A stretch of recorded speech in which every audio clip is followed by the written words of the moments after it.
Good morning, New Life Church.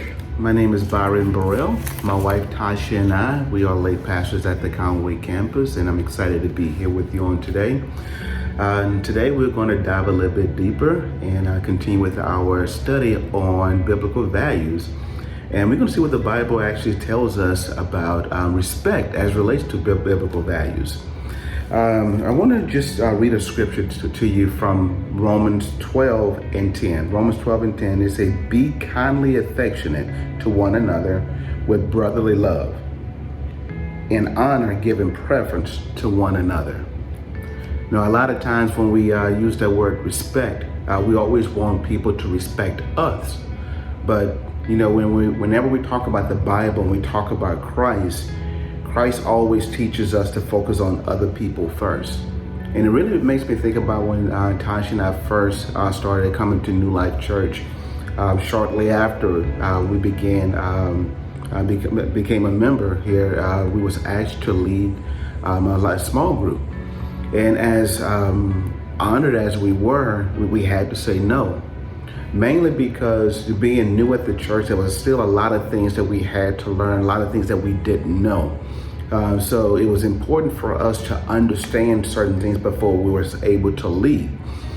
So we just sat, and as we sat, we was able to really learn and understand the core values of the church, was able to understand the vision of the church and the beliefs of the church, which really made a big difference. So when we began to lead, when we began to point to other people, it made a big difference.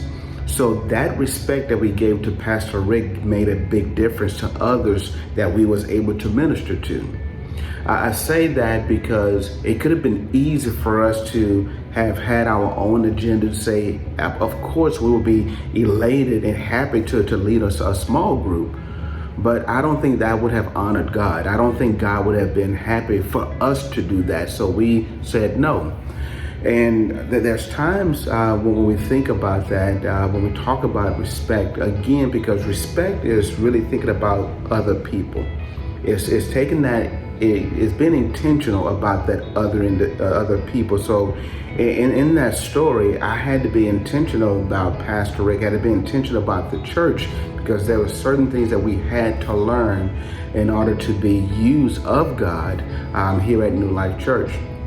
So there was some place that I read, and it said that respect in your relationships build feelings of trust, safety, and well-being. And when you think about that, that takes time, that takes effort. It takes us being intentional. Sometimes it even takes us taking our agenda and really putting it to the side to allow God moments to organically develop. So when we think about, again, respect, the way that the Bible teaches us is what I call being other-centered. Thinking about that person that's in front of us, and maybe somebody in our home, somebody in our community, in our neighborhood, or maybe at our job or at the church. But just focusing on that individual, slowing down, paying attention to them, to learn about them, to see how God can use us to make that person better. Have a blessed day, New Life Church.